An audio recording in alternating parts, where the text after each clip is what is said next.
Hi, and welcome to the Presenter Mastery Podcast. I'm Lucas, CEO of Headgain and amateur speaker. I'm David J.P. Phillips, expert in this case. And together, we're your weekly guides to mastering powerful presentation skills. And today we're going to talk about a topic which we've been inquired about a lot of times. It's come up when we do webinars, it's come up when we do live trainings in our masterclasses, and it's how to handle those really tough questions that we can get when we're standing on stage. And I remember vividly when I was, a couple of years back, when I was doing presentation training on service and positive psychology. And I was talking about dopamine, serotonin, and endorphins, but it was only in one slide. And I did not have the depth knowledge that I've learned since working with you, David. And it was quite interesting where the lady started asking, I don't remember the specific question, but I remember the feeling I got in my body because I wasn't read up on that subject. I was just talking about that. This affects you. This affects the way you convey your message, but I did not have the right answers. So what I started doing was just circling the subject, trying to find the words. And I just... to this day, that moment still feels horrible. Yeah. It's not something that I want to revisit. And for sure, I've learned that I need to be read up on what I'm talking about. I need to know my subject. And what we're going to talk about is these kinds of situations and what to do in them. And obviously being read up on your subject is a very good thing. So know what you're talking about, yes. But also, how has this been for you? I mean, you've been doing 20, 25 plus years of presentation skills training, and today you are superbly, you know exactly what you're talking about. You've done it so many times. You've gotten like almost all questions that are possible to get in presentation skills, I would assume, right? Maybe. Maybe. There are always new ones, AI comes and obviously the world is changing. But if you go back, how has, can we touch down on a couple of points in history where you started? There must have been like really tough questions for you in the beginning where you were still discovering how to talk about the subject and the first times. It's a really tough questions in history for you. Well, just to start off with, I'm sorry that you had to go through what you went through, because that really creates a scar in a person, right? Yeah. And it can make you afraid of getting questions like that. So it's great that people are listening into this episode, because maybe then they can learn the techniques before it happens so that they don't get the scar that you got that has influenced your perception of questions for years after that. So yeah, that's why we're here, yeah? I wish I had a great answer to this, Lucas. I have a gazillion stories about a gazillion subjects, but I don't really have a good story on this one.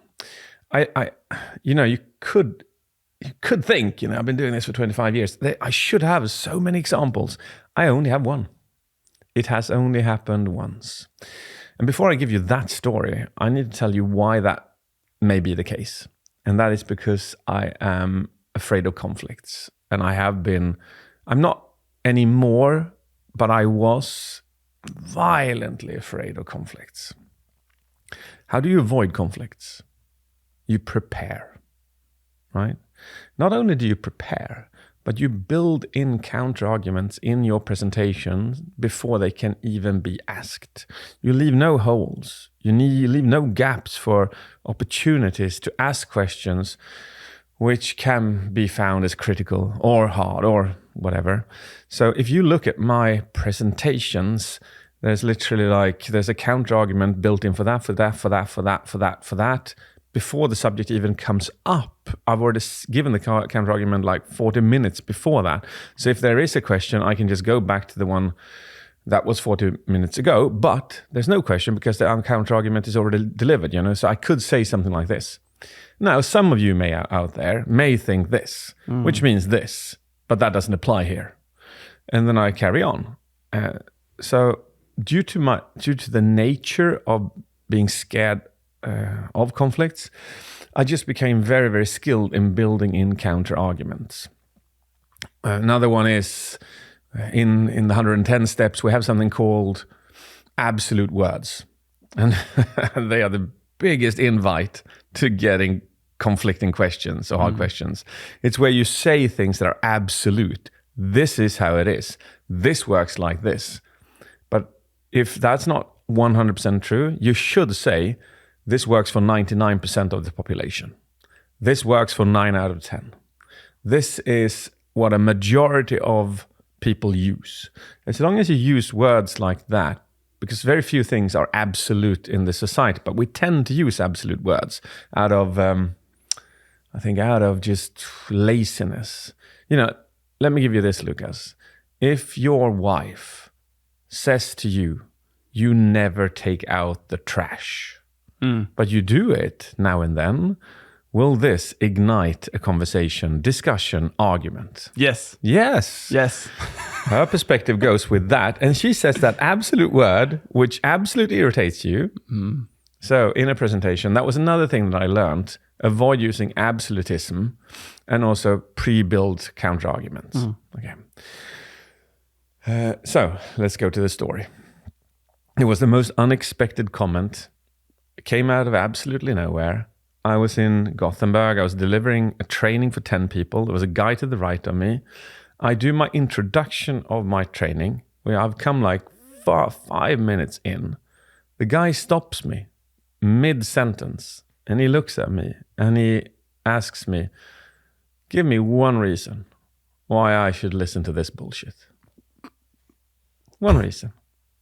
And then I said, well, if you don't enjoy science-based trainings, yeah, I'd probably recommend you to leave. But if you do enjoy it, please stay. That was my response. Where I got that from was just, I don't know, out of the blue. However, it was a great response. He stayed, he loved the training, it was immaculate. But that was heckler style level, man. I probably received other critical questions. You know, I just can't remember them as something that created a scar like yours. So they don't pop out in that way. I've received plenty of hard questions, difficult questions, which I may not even have the answer to. So that could also be an approach in this conversation. Yeah, absolutely. What is a hard question for you? I think it's a question you believe that you should know the answer to. Yeah. And it's a question you believe that the audience thinks you should know the answer to. So when you get a hard question, there's a pressure when you get that question. Okay. And that pressure is your greatest enemy. Because in pressure is also threat. And in threat is fear. And in fear, you activate your sympathetic nervous system. Which means that suddenly, out of absolutely nowhere, this question, because your brain can't see and perceive things, it only translates what it sees and hears, yeah? This person is equal to to a Kodak bear coming to you from the right, you know? So heart rate goes up, adrenaline and cortisol is being pumped up to put you into like fight or flight or freeze mode if necessary. And this particular process of fear just puts you into a state of you're losing your vocabulary, you are losing your train of thought, you're not accessing your working memory, because who needs that when you're chased by a Kodak bear? Nobody needs a great vocabulary. Nobody needs great cognitive skills, right? So the problem here is the pressure and how it's perceived. And I think we can go back to Marcus Aurelius, who I've quoted before, but he said, you know, if you're distressed by anything external, the pain is not due to the thing itself, but your own estimate of it. I think that's always important to remember, that stress doesn't exist outside of you. Fear doesn't exist outside of you. It is your perception of that the Kodak bear may kill you, which is what ignites fear. So it's your perception of pressure that creates this problem. So the question is then, how can we solve that? Well, perspective and mindset, which is part of the Present Mastery program, right? Yeah. So you can either look at this from two ways. A, you can look at it from the perspective of, oh my God, I'm threatened, I'm chased by a Kodak bear, I better fix this, yeah?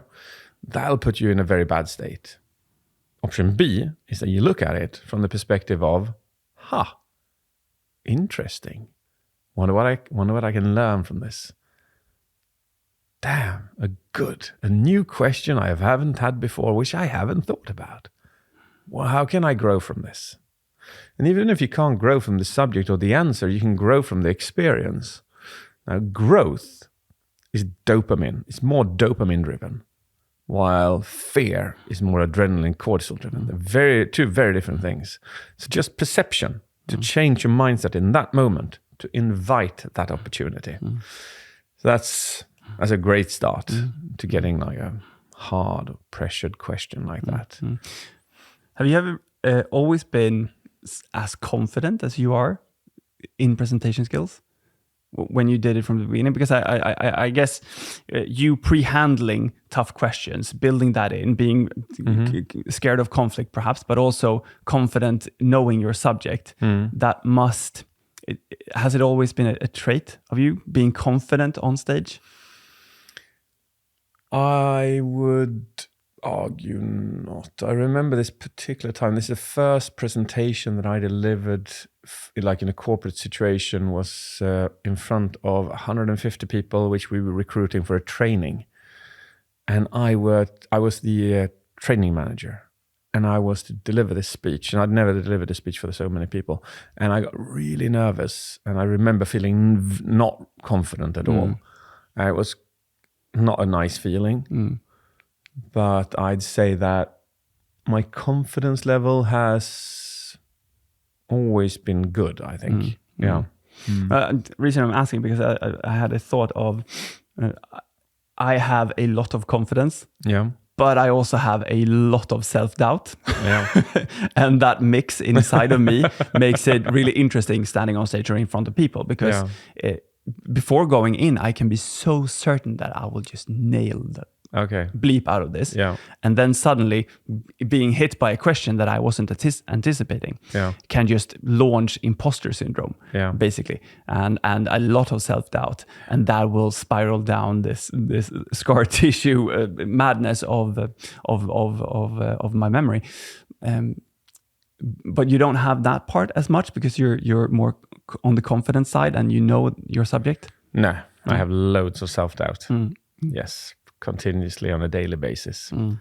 And that's the balance of life, right? People who have too much confidence will literally kill themselves. People who much self-doubt will just sit in a room and become old and sad, usually. So the combination here is to have good levels of confidence, good levels of self-doubt. That's how evolution created us, to create that beautiful balance of not killing each other or killing ourselves in either direction. So yeah, it's just the way humans are built, I think. I'm just thinking of it from a tough question perspective. I see how that it can launch self-doubt, and then you need a tool, like you said, change your focus question and be focusing on how can I evolve from this? How can I grow from this question? How can I actually handle this? And perhaps not just launching into an answer, but instead doing something else. What would be something else that you would do if there is a tough question and you don't know the answer, and you're getting this feeling of I should really know this, but I don't. What is your tip in that? First of all, when you get the question, you need to calm down your system, and you do that by continuously breathing slower. Deep breaths. You can take a good pause, 3 or 4 seconds. Look down, contemplate, and then speak very slowly. And pause.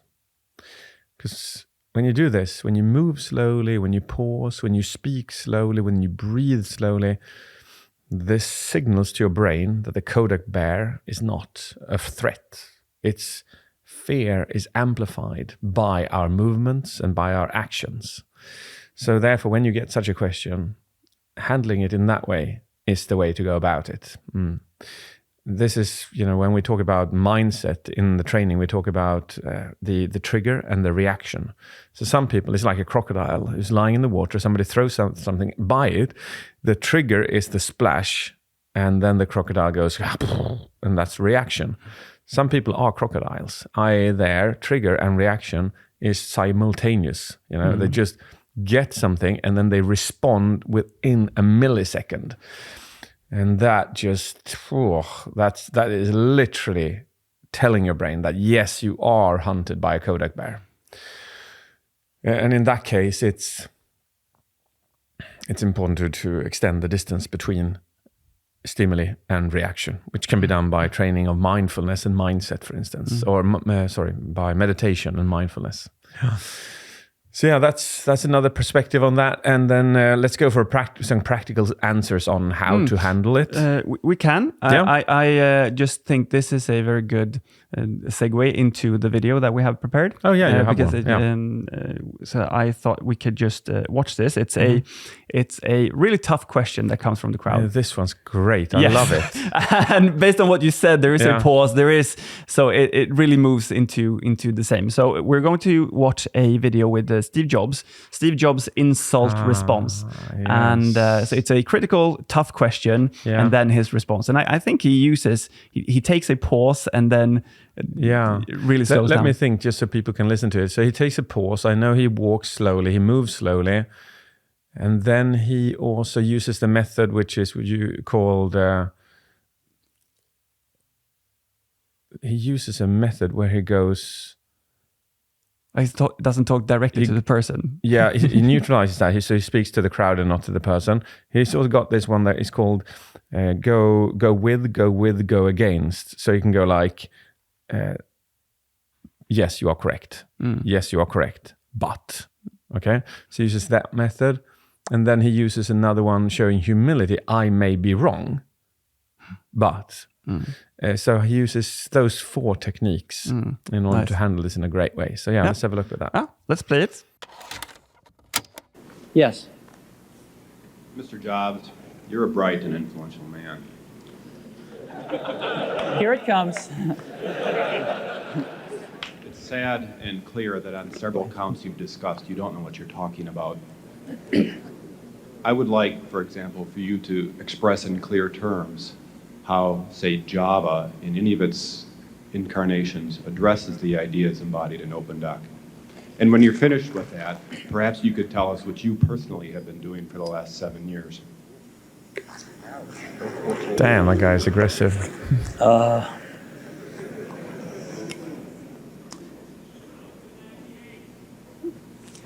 You can please some of the people some of the time. But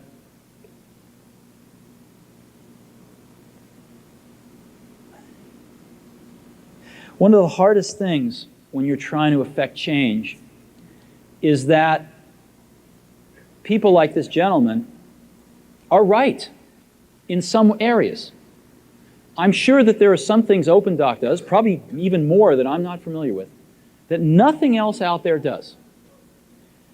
And I'm sure that you can make some demos, maybe a small commercial app that demonstrates those things. The hardest thing is, how does that fit in to a cohesive, larger vision that's going to allow you to sell $8 billion, $10 billion of product a year? And one of the things I've always found is that you've got to start with the customer experience and work backwards to the technology. You can't start with the technology and try to figure out where you're going to try to sell it. And I've made this mistake probably more than anybody else in this room. And I've got the scar tissue to prove it. And I know that it's the case. And as we have tried to come up with a strategy and a vision for Apple, it started with what incredible benefits can we give to the customer? Where can we take the customer? Not starting with, let's sit down with the engineers and figure out what awesome technology we have, and then how are we going to market that? Very smoothly put. I spoke about 8-10 billion Last year it was close to 400 billion. Wow. So obviously, he was right. And it's a beautiful show of handling such a question with those techniques that we mentioned. It's an impressive video, worth watching again and again. Yeah, I like the beginning where he is anticipating. He knows for sure this is going to be a tough question. Yeah. He lifts up a, what do you call it, a stool, Chair, chair, Stool, just yeah. protecting himself. Just here it comes. Really like that part. I guess also that sets him up for he understands this is going to be a tough question. Yeah. I'm prepared for it. And that makes it so much easier to just sit down and listen. As you talked about with mindset, it's if you're not anticipating the tough question, if you haven't prepared for it, then it will become way harder, right? And that's another thing. Prepare when it comes to tough questions. So before, when you do a presentation, you can I think to quite a great extent, you can figure out the questions that may be critical to you. And there may be 10 of them. And then you just pre-create answers for each of them. So that's another way to prepare for this. And maybe he had prepared for this. Nobody will ever know. But maybe he had. You don't know, So that's another good technique to use. Yeah. I'm unsure on the timeline, but it feels like this is the time when he came back to Apple to fix it, based on the question as well. Like, 7 what have years. you been doing for the past 7 years? Why did you leave us? Why did you leave us? Yeah, so I guess he, as a person, was also prepared to. People will not like that I'm back. Yeah. But it was a good thing. Yeah. Yeah. Cool. All right. We have gone through a couple of tips, and I think a core one really is this: pre-handle the tough questions in your content. And just as you said, now you may think this, or you might want to ask this, but you would be wrong because, and you've already pre-filled that question. In sales, it would be pre-handling objections or something like that. And it goes the same way in a meeting or a presentation, right? Yeah, in this case, he could have said, before this gentleman even asked the question, he could have said, some of you out there may ask yourself, how can Java do this, that, and this? Well, the answer to that is ba ba ba ba ba bum. And then he could have said that without getting the question. This can also actually, we will never know, as I said, it could be a setup. Because the thing is that when you succeed in answering a question like this, you get so many respect points. It's insane. And that's also a thing that you need to remember when getting hard questions. And that is that the problem isn't that you get a hard question. The problem is how you handle the hard question. So you will gain respect if you kind of just breathe, stop, and simply say, I'm sorry, I don't have the direct answer to that. Can I please get back to you and just write that down? That'll give you more respect than fumbling around, circling around, away. So it's about handling it as well. Don't see it as just as a threat. Yeah, great. Cool. And make sure you don't use absolute words. Avoid them as much as possible. Right? 99% of you might think this. Yeah. But there is always the 1%. I like that. And it's due to your perception and the perspective you have on your own emotions. And that stress is only existent inside of your mind. Yeah. And it could be physical, obviously, in your body. But it's a reaction of the outside world. And it doesn't exist in the air around us. Sure. Yes. Important. Yes. All right. I think that wraps it up and moves us into Cool. Skill of the Week. And I see on the look on David's face that he hasn't prepared a skill for this week. But maybe. I'm just kidding. Skill 110. Oh. The last skill. Which one is it? I don't know. I don't know. It's visualization. Yeah. Visualization as a technique when speaking, when presenting. And the interesting thing with visualization is this, that I have a friend, his name is Matthias Ribbing, And he's the grandmaster in Sweden in memory for many years. He got elected to be like one of the 100 most brilliant minds when it came to memory in the world. Really proper, good reviews on that. Excellent memory. He's got this brilliant trick actually where when he goes into a crowd, in the beginning we talk about in presentations we talk about you should have an attention grabber, right? His attention grabber is this. He comes in with a newspaper, which is today's newspaper, and then he tosses it out into the audience and he says, toss this around a bit, and it ends up with somebody. And then he says, just open any page and tell me which page it is. Tell me where on the page you're looking, and I'll tell you what's on there. And then they go, and they go, page 13, bottom left. And he goes, and the most impressive thing is that it can be truly like out of this world. Could be from South Africa, names that are not familiar to a normal memory, but he can just first names, surnames of everything in that bit. So impressive. Now, what's important to know about Mattias is that by 30 years of age, he had a normal human memory, just like yours and mine, not spectacular in any way. And then he decided one day I'm going to learn mnemonic memory techniques, which is techniques to actually use your memory in the right way, because humans tend to use it in the wrong way. When we study, most of the time we will instinctively use it in the bad way, but there are techniques to use it in the good way, which allow you to literally remember whatever you want to. Now, the interesting thing with mnemonic memory techniques is that they are the absolute, again, majority, is based on visualization. So they visualize pictures, images, videos, films. When they memorize 1,000 numbers in pi, for instance, they create each number is, for instance, a color or an object.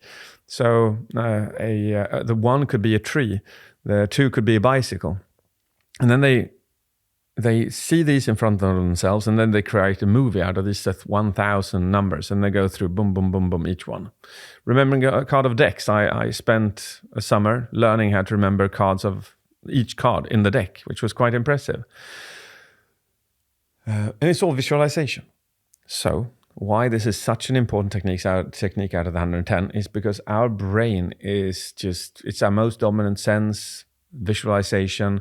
So when you speak, try to make people visualize things.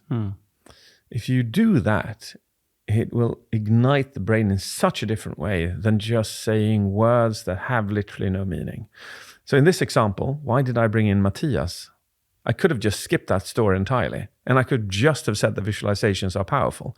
But due to me creating a visualization in your head by telling you the story about him, it creates an entirely different effect.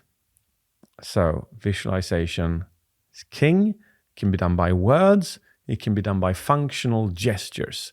It can be done by stories. It can be done by metaphors, similes, analogies, examples, images, of course, videos. So if you do PowerPoints, have a look at the slide and ask yourself, does this create a visualized impression in the person listening? There you go. Skill of the week. Number 110, visualize. Thank you. Damn yes. This has been a great episode. I'm really happy for this one. I am as well. Yeah. It's truly useful, and a lot of people will get less scars by using these skills. Yep. Which is beautiful. I just want to say before we wrap this up or end this, if you enjoyed listening to our podcast, please go into your podcast player and leave us a review. It would mean the world. That means that this podcast reaches more people, gets higher up in the rankings, and just lets us help even more people just like you. Thank you for doing that. If you're interested in our training programs, you should check out presentermastery.com, where we have everything about the Presenter Mastery program. You can check out our free trainings. Just go ahead, and it's all free learning. Thank you, and see you next week. Cheerio. Bye-bye.